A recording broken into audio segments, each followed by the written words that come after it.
Welcome to the 1 Minute Apologist. If you had 1 minute to be able to unpack for the audience, we interview the world's leading apologists to provide credible answers to curious questions. Mike, when were the Gospels written? Well, Bobby, most scholars believe that the Gospels were written somewhere between 35 and 65 years after Jesus' death. Now, honestly, we really don't know. Most scholars believe first century, and we can be kind of precise with that.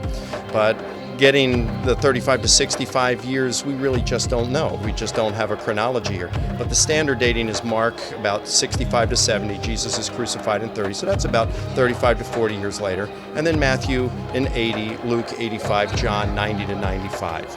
All right, now you'll have some skeptics like Bart Ehrman, an agnostic New Testament scholar at UC Chapel Hill, friend of mine, and he says that this is just too long. It's like the difference between World War II and today. And he says, so how could we ever trust something written that long? Well, I would say, first of all, that applies only to John. Mark was written 35 to 40 years later, so we're not talking about World War II, we're talking about Vietnam.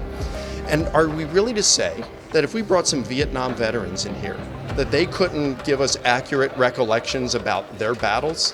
What about World War II vets? Are we saying that they couldn't give us accurate recollections about their experience in World War II? I mean, if Ehrman really believes that, then he ought to call up the History Channel and say, stop! It's too long after. These guys are totally off. They're old. We can't believe anything they say. But of course he wouldn't do that.